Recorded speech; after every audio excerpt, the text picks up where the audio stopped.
All right, so this evening's program, despite the title, has nothing to do with ghosts, but if you spend a lot of time in creepy old buildings, the Halloween season is year-round. Spirits and Speakeasies is brought to us by Melissa Bevency. Melissa has been volunteering with us for over a year. I think it's actually significantly over a year at this point. She started out working on a textile recovery project that's still ongoing, and she's still working on that. And it's an excellent fit for her background with historic fashion, which I think you're going to hear a little more about from her. When we received a grant last year to start a history podcast, part of the funding was to hire an intern who would provide research and editing support, and Melissa was the natural choice. Her organization, her initiative, and her love of all things historic make her an enormous asset to the program, and her podcast episode is one of the most popular ones of the first season. In this presentation, she's expanded on the excellent work she did in that episode, and I think you're really going to enjoy it. So everybody, please give Melissa a big round of applause.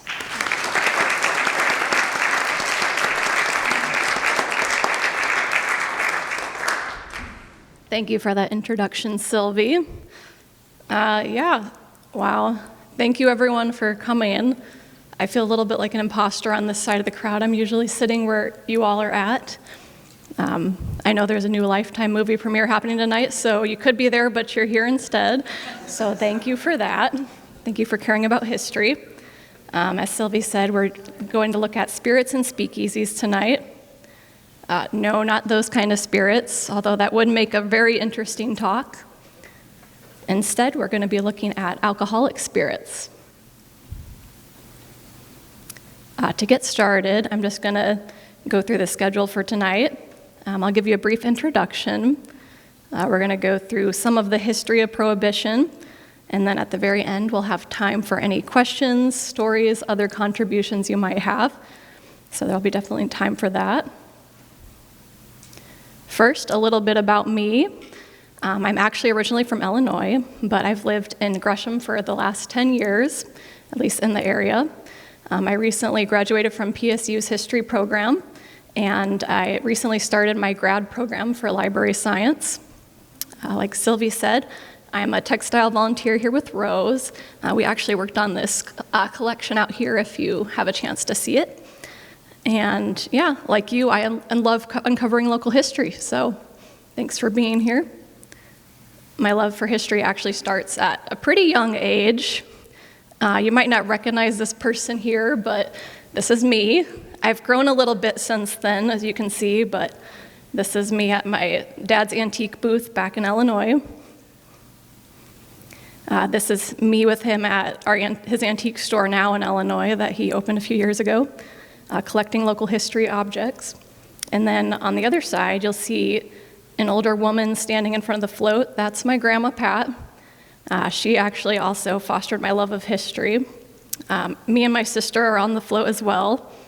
And this is my first event with the Historic Society. Not Gresham, but back in Illinois. You may be asking, why is local history different? Local history is different because it connects to all of us as a community. Rather than looking off and seeing some great men somewhere in the distance or historic events, local history connects us to events that matter to us as a community and that shape the way that we live our lives here. You can walk to these places, you can talk to people who've lived them. They might be your neighbors, or they might be even grandchildren of your neighbors, but they keep your community alive. Here's some images from some of our collections here. Some of these stories are told in our podcast, which was called Voices of Gresham. We're actually currently between seasons. And like Sylvie said, I did an episode on Prohibition, which I'll point out at the very end how to listen to that. And without further ado, we're going to go back in time a little bit. So 1920, the year everyone talks about is Prohibition. But I think that the story of Prohibition actually goes back a lot further than that. Here we have an image from 1879 on the right. This is women in Illinois of the Women's Christian Temperance Union. It took quite a while to get prohibition to go into effect. It started with the progressive movement. These are women who really cared about their communities, and they wanted to make a better life for the society they lived in, whether that be labor laws or health care or even the family unit. At the time, they couldn't vote. That was another one of their platforms. So they came together and they tried to do something about the issues they were having. And one of those things was alcohol. Does anyone recognize this woman here without looking? Yes, it's Carrie Nation. You may be wondering, why is this very proper-looking woman with a Bible also carrying a hatchet? That was definitely what I thought the first time I saw this photo. The year here is about 1900. She lived in Kansas, and at this time there had been a lot of prohibition reform going on, at least trying to, but it had kind of hit a point where nothing was really happening. Even though some states already had prohibition, it wasn't being enforced because of politics and money interests, such as where she lived in Kansas. But I'm going to read this passage about her. This is from the Ken Burns episode of Prohibition. As president of the Barber County WCTU, Carrie Nation had led peaceful marches that had had little effect, wrote letters to legislators and lawmen that were never even answered, and eventually became convinced that God wished her to do more. Nation began to go from town to town, wielding a hatchet and smashing saloons. The leaders of the Topeka WCTU declared themselves not in accord with her methods. I tell you, ladies, she answered, you don't know how much joy you will have until you begin to smash, smash, smash. And smash she did. Her and her followers went to dozens of saloons with their hatchets. It was called a hatchetation. And they refused to be ignored. As you can see by what was reported in the newspaper, not everyone was a fan of her methods, but it did get the story into local papers, and it revived the prohibition movement. So not too long after that, I think it was 1912, women got the right to vote in Oregon, and this led to prohibition passing, which went into effect on January 1st, 1916 for the state. The last lap, as it was called, didn't come until 1920 for nationwide prohibition, though. Gresham back then was a much different place than it is now. Here are some images from our collection here at GHS. As you can see, a lot of farmland. It looks like a very small community. Not a lot of people going back and forth at the time. But that would all change once the trolley went in and once cars started to become more popular. Suddenly you were getting people that you didn't know coming into town, and people could more easily go from place to place, and you could also transport alcohol more easily. However, one place didn't quite get on the train as far as alcohol went, and that was called Murphy's Pub, which was located just down the street. It was run by an Irish man named Dan Murphy. And his policy was no alcohol, at least so it's claimed. Instead, people played poker and had near beer, which I've actually never tried, but I'm not sure how close it actually tastes. It didn't have alcohol content, though, so it was considered a safe drink. Of course, not everyone listened to prohibition being in effect, and a lot of people made moonshine. So here's a look at still equipment. And then on the other side, you can see all this liquor being inventoried in Oregon. We actually, for the podcast, had an interview featuring Ralph Quicksall, and I'm going to let Sylvie play a clip of him describing some Andrews brothers. No relation, by the way, to Sylvie. Just have to point that out. Ralph Quicksall remembered one family's operation. The Andrews brothers, I remember them. They made the best moonshine in the country. They would take the old copper wash boiler. You remember those? Oh, yeah. To boil your clothes in. And they had a old horse blanket that they had cleaned thoroughly.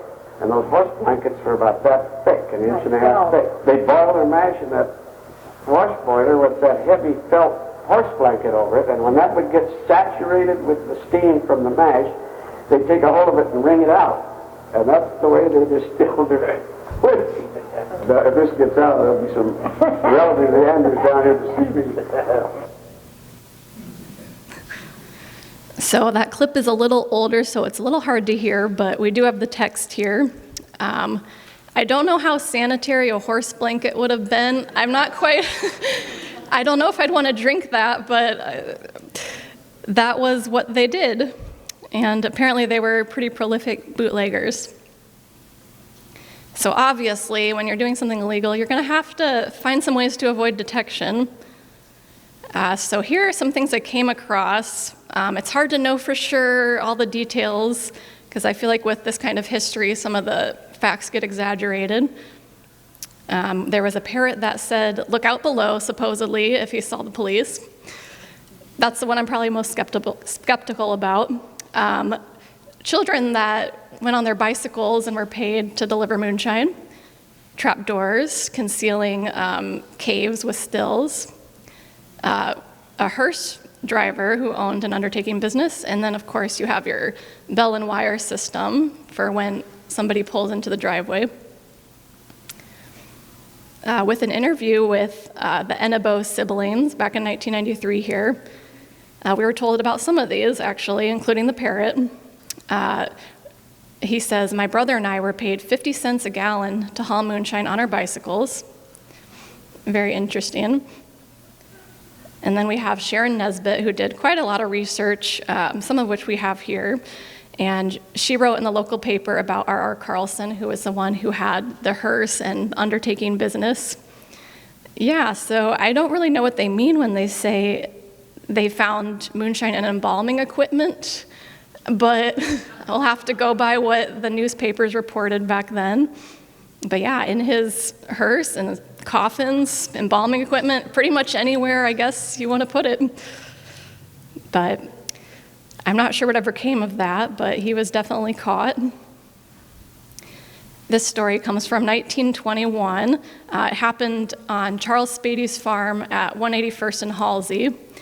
And they described this very pretty Austrian girl there when this happens, for whatever reason. But basically, they went into this shed, the police did.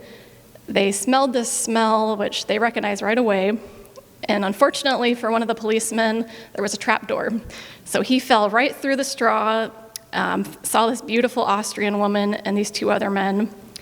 And yeah, they just happened to be in there at the time running off their nightly supply of moonshine. So bad timing for them, but they were caught.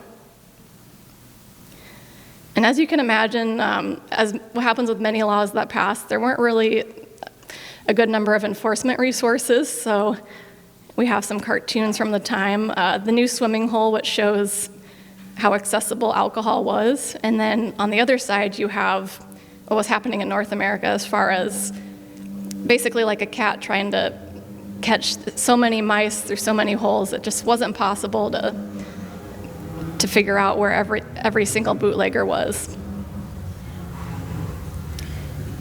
Here we have some actual headlines from local newspapers about people who were caught. I don't know if anyone recognizes any names up there. The second one in Walfred Stephenson, this actually happened like right across the street there at the Multnomah County Fair. The story goes, he was not actually the one who owned the alcohol, of course. It just happened to be in his car. And when he gave one of the policemen a black eye, well, they were trying to rob him. So, I mean, he thought they were carjackers. As far as why he proceeded to smash all but 2 of the bottles of alcohol, well, I'll let you figure out why he would do that if he wasn't guilty, but yeah. A lot of stuff going on along 181st, I've noticed. Not sure what the deal is there. We have also Frank Armstrong and William Rothbotham on the interstate bridge, what looks like just, a couple young guys and a young wife and their baby going out for a nightly drive. In reality, there were 82 pints of moonshine. Perhaps, though, when it comes to local lore, there's no one quite as legendary as Nettie here. I'm going to describe how Sharon Nesbitt first met her, and then we'll hear something from Sylvia in a moment. So this is the first time Sharon met her. I was a brand new reporter and working alone at the Sandy Post when her rattletrap truck pulled up in front, and I saw a peppery old lady hop out carrying a rifle. She stomped to the tail end of the truck, dragged out the fresh corpse of a bobcat, and posed, telling me it was a local custom to take her picture. So I did. Then she went across the street to the tavern and stood on her head on the bar stool until somebody saw fit to buy her a beer. All right, I'll have Sylvie play a clip of someone talking about her and myself. Tony Hanksler laughed about his memories of her in a 1984 interview with GHS. He recalled Nettie's attempts to outmaneuver police, including pretending to use the bathroom, only to be found far away 20 minutes later. He also recalled the time that Nettie stole booze from the sheriff. The sheriff had a pig of whiskey in the factory, the horse and buggy there. And when she come up Mining Hill, somehow she go there and she cut up over the point and she got the whiskey out and rolled down and they got up, but Sandy didn't have any evidence for nothing. So yeah, that's him describing her getting away from the cops and taking the liquor with her.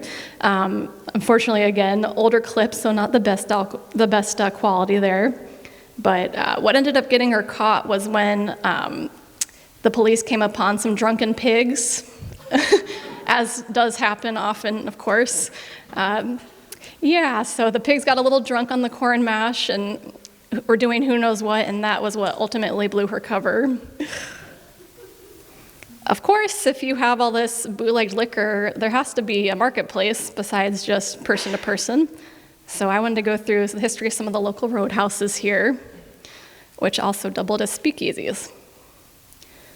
So this is a map. The locations here were provided by Helen Lamb Green. She was a Rockwood resident, and she actually did an interview with GHS for I Remember When, which is actually on our YouTube if you're interested. So each alcohol bottle or cup here is actually a location of one of these roadhouse speakeasies. They pretty much all clustered along Stark Street. Bootleggers could be anywhere around here. And as you can tell, at the time, you also have the rail line going through, so that makes it easy to get from place to place. People would come from Portland a lot because their dance halls would close by 1 a.m., and then they'd come out here and continue the nightcap. So this created a lot of issues for the police, as you imagine. What seems to have been the oldest one was the 10 Mile Roadhouse. This was located at 174th and Stark. Here's a picture here from the web footer extra. It was owned by Max Rule and his wife Anna, who had actually been a liquor dealer before Prohibition, so I'm sure that helped them out with networking. Unfortunately, this was torn down when the roads changed in the 1940s, but we do have this really interesting picture, probably from before Prohibition. A little bit closer in, we had 162nd and Stark, Jack and Jill's Tavern. We are lucky to have a couple images of it. We usually don't have images of these buildings, but you can see it here. So this place was owned by Jack Binford, who Helen Lamb Green described as being very civic-minded, very active in his community. The real star of the show, though, was his wife, who I've labeled the blue songstress here. No name was actually given, but she was a soprano soloist, and I'm going to have Sylvie play her theme song for a second here.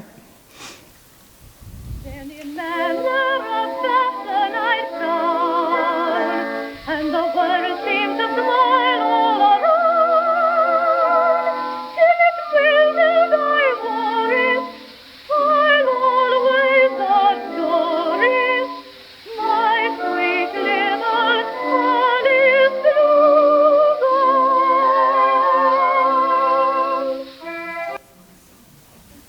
Really beautiful song, a lot different than what you'd hear in the dance clubs tonight. But you can imagine a lot of these places were very similar, like the Truffle Hunter, very like much a home feel. It'd be like a romantic evening, have a little bit of alcohol and usually a chicken dinner, and then you could dance next to your table or on the dance floor. Not too far from that, at 165th and Stark, was Al Park's Beacon Lodge. This had an Italian marble fireplace, again, served chicken dinners. Apparently you could bring your own alcohol, or I'm sure you could also buy your own there. There's a cute little story here about Al meeting his future wife, Alice. The two of them are both divorced, and this is actually Gwenda McCall's grandmother, which is how we have this story. They both thought the other one was rich because they came to their movie date dressed to the nines. He had a snazzy car and a diamond ring, and she was wearing her fur coat.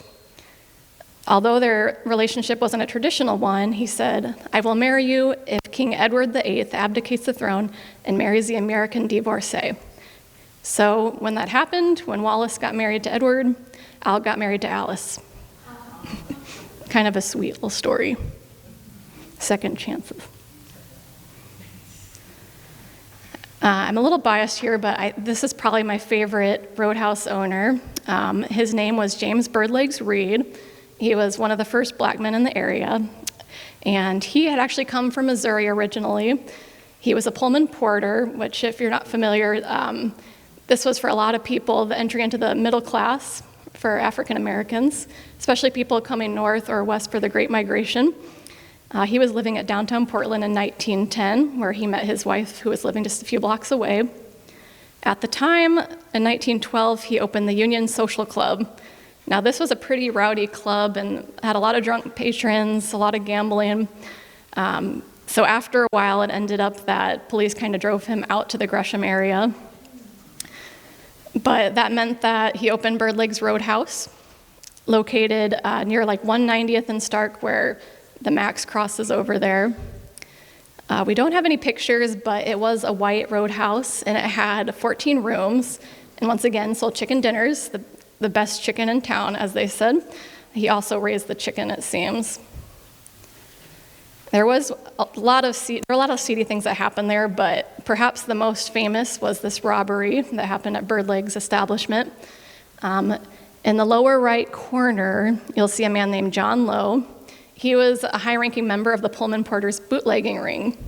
But however, in 1926, he was ousted from his leadership position.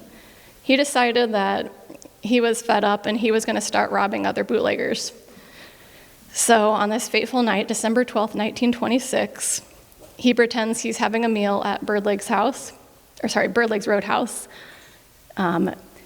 As he's leaving, he signals Faye Wise and Nels Anderson. They go in, brandishing a hot poker. Birdlegs at this time is said to have gone blind from bad moonshine, so he can't really see what's going on. He hands over his diamonds and jewels. Lowe comes down the street, picks up his two accomplices, and they drive off. Well, Lowe tried to change the story and implicate his two buddies. However, the police weren't buying it, and he got sentenced to 20 years behind bars. He would die, though, in 1931. But this is one of the wilder stories to happen at one of the roadhouses. El Porvenir was a much different place. This was more of a place where you'd have banquet rooms, maybe where local politicians, of course not on official duty, might gather. Dinner was actually quite expensive for the time. The cheapest meal came about $18, but it would go up to $45 by today's standards. And we have a little bit of an idea of what it might have looked like here. It describes the orchards and the big brown home, and then also that it was had two women cooking there, the owners.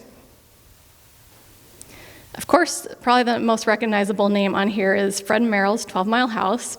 This was located at 12 Mile Corner. Fred Merrill had been the bicycle king because he was actually a competitor in national bicycle racing, but he decided he wanted to open a big roadhouse. This building is quite unusual. It actually came from the 1905 St. Louis World's Fair, and it was shipped piece by piece to the Portland area, where it was then used at the 1905 Lewis and Clark Expo. And then somehow it came out to Gresham and went on this lot at 223rd and Stark. Here's a blown up, kind of colorized photo so we can kind of see what it might have looked like. Something that really stands out is this little circlet at the front. You could show off your new car because this was the time when cars were getting popular. It's also quite an unusual building. It's kind of like a craftsman mixed with like the classical elements of the domes. But Merrill's goal for this place was to have the biggest speakeasy of the gasoline era. Roadhouse originally, but later speakeasy. There was gambling. You could do pretty much anything here. Like imagine like Edgefield on steroids.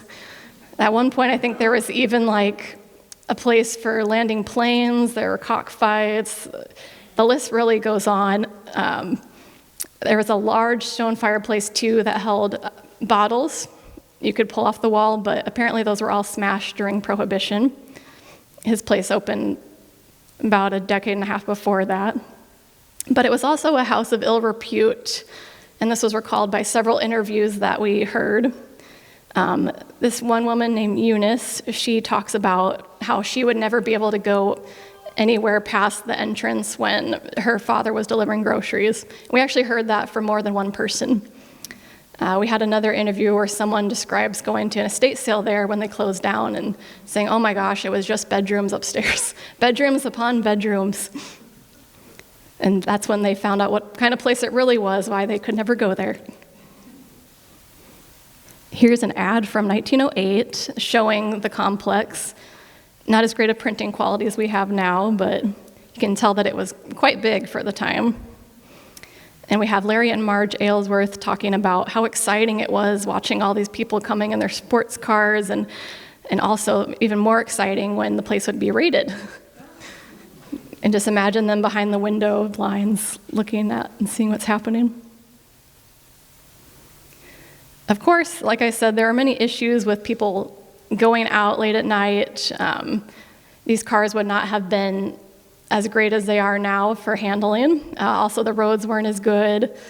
There was no, power steering, no automatic brakes, nothing automatic really, so there were a lot of accidents. And I suppose you could have drunk drive if you had a horse and buggy, but I don't think that would cause the same amount of damage as a vehicle would.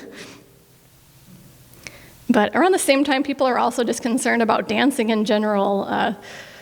Just this new fear of young people going to these dance halls and falling into immorality and sin. It makes sense because at this time, everything was changing. You'd had the car coming into existence. You also had the Industrial Revolution a few decades back that was coming.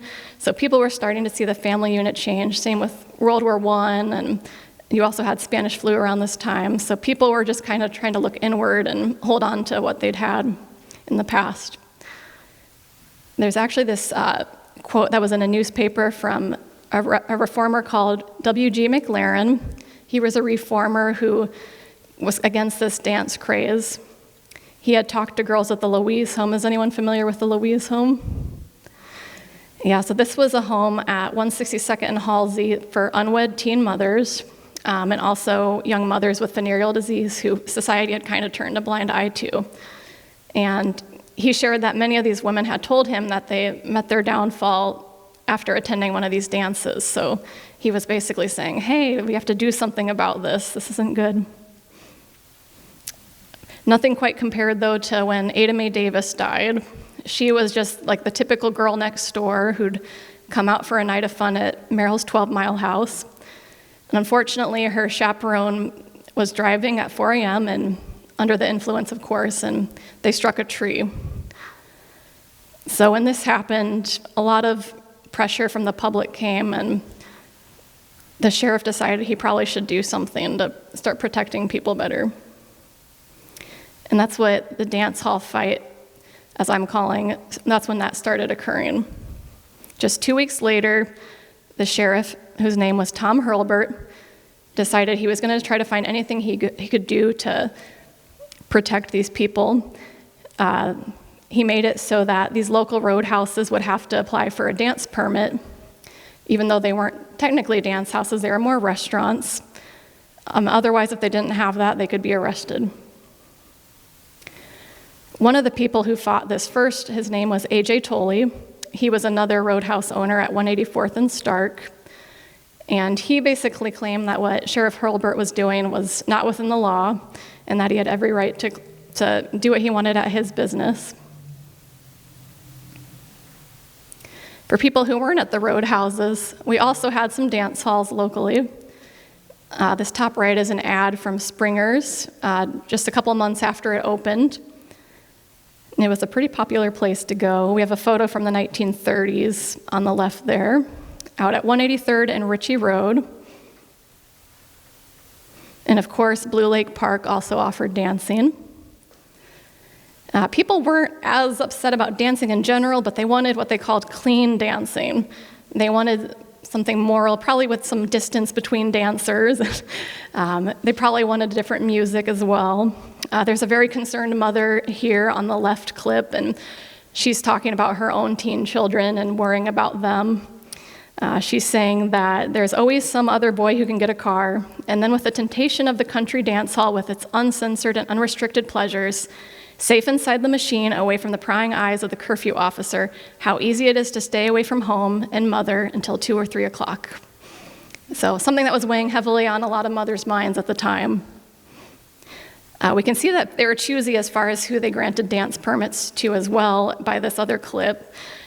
They're saying that one man was denied, they're saying that one man was accepted to have his permit approved, but then Springer's, which had closed from being too rowdy, would only reopen if they promised to basically get things in order and be a clean dance hall. Just to give you an idea of how many people might be dancing, this is the Anti-Saloon League Superintendent W.J. Herwig saying basically around 5,000 people on any night would have been out at that time on a Saturday night.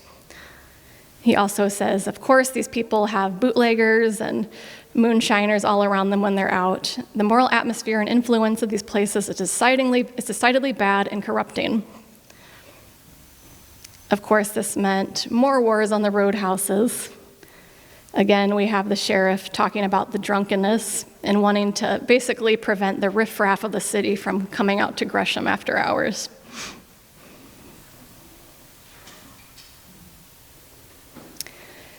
Well, just as things were heating up, though, things would slow down again. The Prohibition Committee abolished the Legislative Assembly in 1931. At first, that looked like a good thing for Hurlburt. He could directly enforce the law, which now is in the hands of police. Surveillance increased. You saw more arrests, more investigations, more informants. But then in 1932, just before the thing could conclude, in 1931, Hurlburt actually died. He was so close to getting all the roadhouse owners, including Al Park, Fred Merrill, Anthony Tolley, and Birdlegs Reed. The papers at the time said he had died from basically going out and catching cold, but his death certificate tells us that he died of cirrhosis of the liver. So I'm not 100% sure with the story, but he may have had a more personal connection to the cause he was fighting. Also, of course, around this time, Prohibition was ending. People had protested long enough. There was too much going on, too many places to really control, and people, as these signs proudly proclaim, wanted beer. On the photo on the bottom left is Americans in Paris celebrating as Prohibition ended. It's a little bit comical how much they're pretending to drink, I hope pretending. There is one place that kind of kept the spirit alive, and that does still exist. This place is called the Bright House. At the time, it was known as Crest of Heaven, or also the Blue Star Club. It's located right by Hogan Butte. If you go there today, actually, you'll see a sign with some more pictures of the place. But it had been created to be a dairy, but later became a place for gambling, drinking, partying. It had hidden rooms, such as one concealed behind a bookshelf for alcohol and other things. The blue star, which gave it its name, was because you could actually, from Troutdale, see a blue lit up star sign that would tell you that the girls were in. So if that sign was on, you knew they were ready for business. I also learned from Surly and back that there was an extra staircase for the girls to run out when the cops would pull up. So that's pretty much the end for all I have. I'm going to give you some stuff to check out, and then we'll take some questions. So of course, if you're wanting to learn more, there's Gresham Historical Society. We have a lot of collections here, which I use for my research. We also have the podcast that Sylvie mentioned that I did an episode on. You just go to it from the website here. And then it's episode 7, Spirits and Speakeasies. Not the same talk you heard tonight. You'll hear other things on there. We also have Helen Lamb Green's episode where she talks about Rockwood history with the Speakeasies on YouTube on our page. And you can go to Gresham Historical Society on YouTube and find that. Of course, Historic Oregon Newspapers is a good source for doing research. I also just wanted to point to some other sources here. For Rockwood history, Helen Lamb Green also wrote a book. We have someone in the audience here, Bruce, if you'll raise your hand. And he actually wrote a book on Oregon moonshining. And you can find his book at anywhere books are sold. I think, yeah. That's if you want more Oregon history in general. He goes back a lot further than my talk tonight, too. And Ann Endicott, who is here at the museum often, she actually wrote a little article on this as well that you can find here. I wanted to point to J.D. Chandler as well, who does like CD Portland history. He's since passed, but he has a lot of cool like vintage local crime stories, especially around Portland. We've got this exhibit on the Oregon Secretary of State's website. And then for just fun Oregon history, including some of the pictures you saw tonight, Webfooter Extra is a great resource. A big thank you to everyone who supported me, and that also includes everyone here. Big thank you for being here. And then I will take any questions, attempt to answer them, or hear any stories.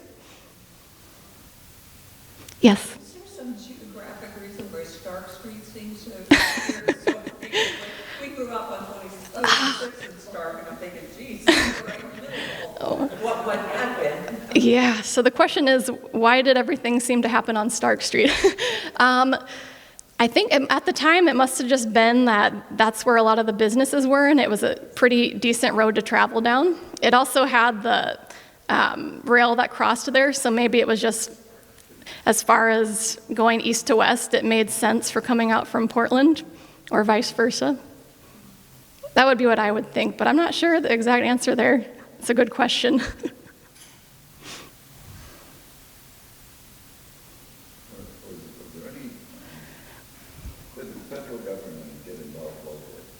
Did the federal government get involved locally?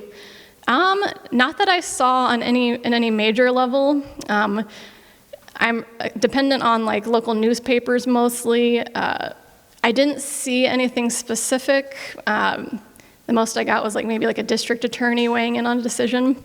But it's possible, but I didn't come across it in my research. That's a good question though. I'm a little puzzled about the rail lines. There was another rail line besides the line that goes into Milwaukee, but I thought that was a main line for commerce, not for traffic. Yeah, so the question was about the rail lines. So the one that's in the image was the interurban. That was like a streetcar line. And then there was another train. I don't know if Sylvie's looking at me like, no. Yeah, there were several lines at the time. There was actually a talk recently here about all the rail lines by Kate Williamson. If you're interested in that, it's on our YouTube. That might answer some questions, but yeah, the only line that I was seeing as far as along Stark Street was that interurban line. There were the interurban lines that came through Gresham. There was one that's like up north. That one that right through the middle, which is the current Max line, basically. And then the one that Springwater Trail now is. Okay, so 3 interurban lines. The interurban line, the one that's now the Max line. The Max line. That would have been probably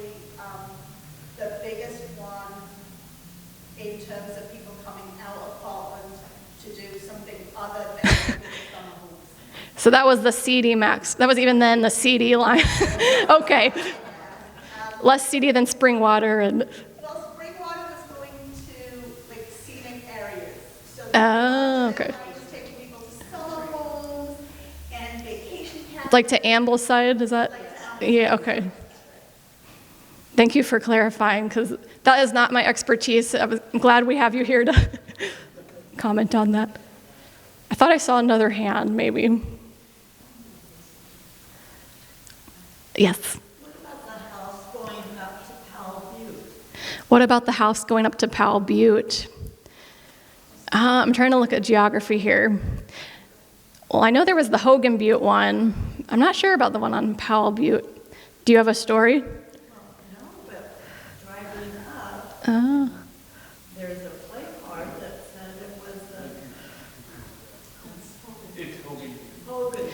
I get confused with all the buttes too, so I would have believed you, but okay, yes. Yeah, so that was the Crest of Heaven Club. Yeah, exactly. Hogan Butte. Yeah. And what was the name of that? So it's now called the Bright House because Camille Bright owned it. The city now owns it, but it was called Crest of Heaven. It also went by the Blue Star Club. I don't know if that was the official name or if it was just because it had a blue star and that's what people started calling it, but it had two names, weirdly. Yes. I'm wondering if Joe or Liz or anybody besides me remembers Jack and Jill's.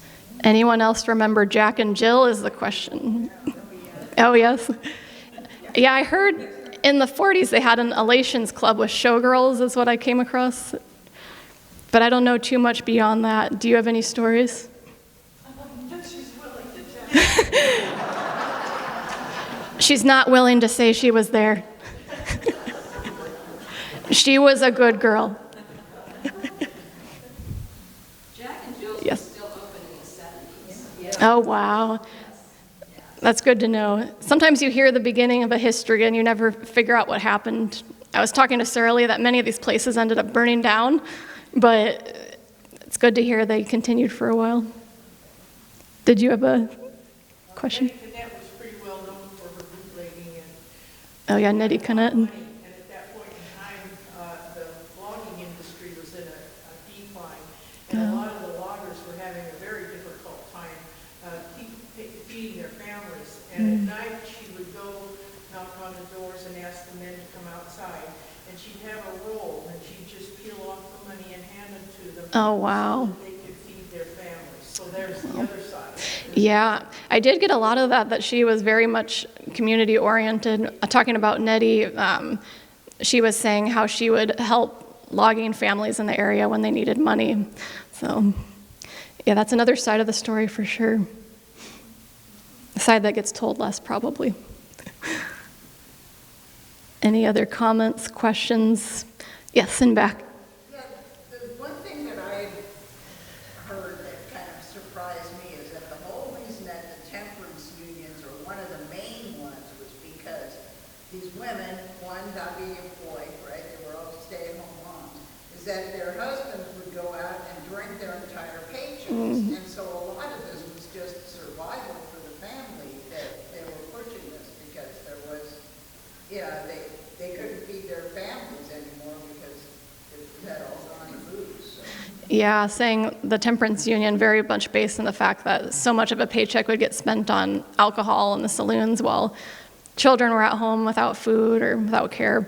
And yes, that was definitely a major motivator, as were other different issues in society that the progressive movement looked at. Violence, the women were really, so that one could be taught to feed ourselves, and the other one was the amount of violence that they suffered and their children. Oh yeah, lots of violence when there's alcohol. Very drunk men. Yeah, and that was common then. Yeah, Very common. Yeah. it was how I guess society had been for a long time. You know. There's a lot of stories about for the households that did actually run. The men would bring their paychecks home. The women would take out exactly what they needed and hand the rest back, and it would be Oh, no. the next day That's never a good way to do things.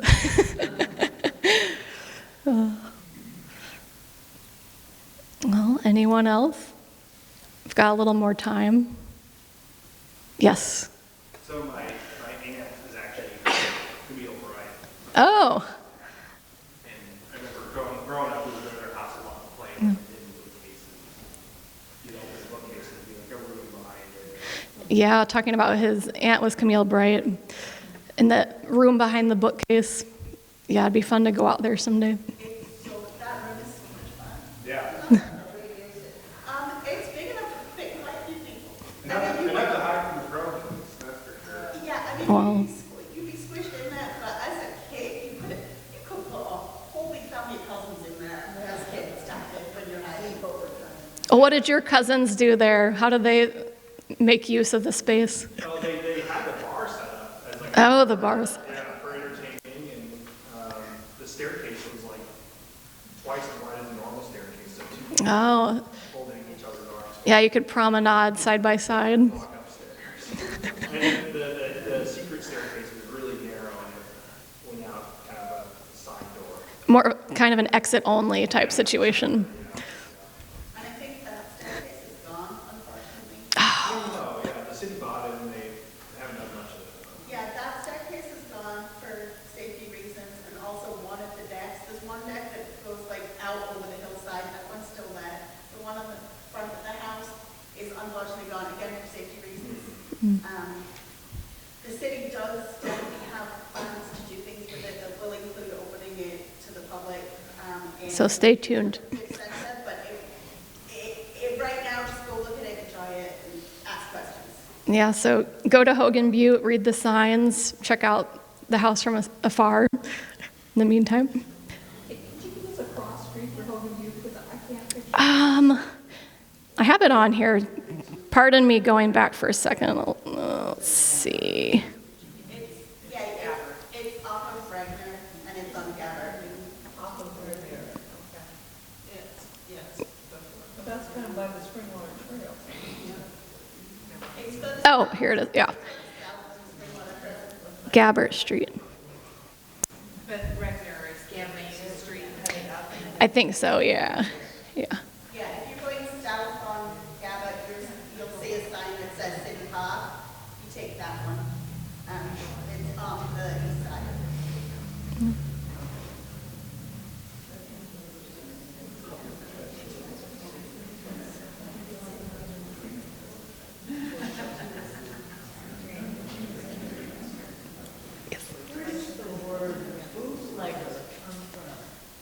Oh, can I call on Bruce? I don't know. Oh, do you have the answer? Google it. It would be produced and then transported in flasks, stuck Oh. in the boot of your leg. So the question was, where does the word bootlegging come from? And apparently a flask that could be put in your boot to transport it away. And did you have a question, Bruce? Yeah. Do you, in that audio clip, they talked about the Andrews brothers. Mm-hmm. Is there any other notes in there where it says who they were? The Andrews brothers. You know, nothing that I found, but I'm sure we could find someone who might know more about that. Even doing a census search for the area, you might come across it. Yeah, I found moonshine's name, Stillman Andrews. Still, that sounds like a good lead, yeah. I wonder where he got that name. I just can't put it together. Yeah, it's kind of wild. I did hear that name as well, so that might be the same, one of the brothers. Yeah, it's a good guess. They had a meat market too out in Pleasant Home. Oh, okay. And they had a meat market in Pleasant Home. Okay. No. Do you know where the Blue Star was placed? I think it was at the top of the home. Is that correct? Yeah.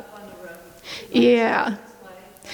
Yes, like a very interesting Christmas light. I guess, yeah, if it was the holidays, no one would question it, but it'd be quite the feat to get up there, I imagine, with those slanted roofs. Yeah. But they said you could see it from Troutdale, so it must have been pretty big. Yeah. That hill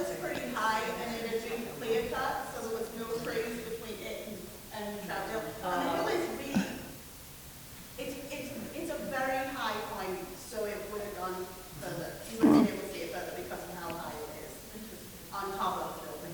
So it's a very strategic location because very high up, no trees to cloud the star. Yes, and back. Yeah, I was thinking that all these dairy farms, that there were probably quite a few people, you know, making their own wine.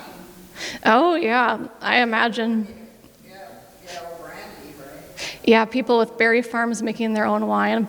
I know, like, for sure, a lot of the bootleggers were on farms. That could also have to do with having more land as well, and you're also further away from maybe the watchful eye of people if you're out on your farm. I've even seen, like, caves underground, weirdly. Huge caves that people dug. But you just put something to cover it and hope nobody finds it, I guess. There was a Cub Scout leader who apparently was a bootlegger. And they said, why is this weird smokestack coming from his house? And then all of a sudden he fled town one day, and that's when people kind of figured out why. Yeah. Any other questions? Well, if anything comes up, feel free to email the museum, and I'm sure we can forward it to someone who might be able to answer it. But I'm going to hand it back over to Sylvie to talk about some upcoming events. Thank you, everyone.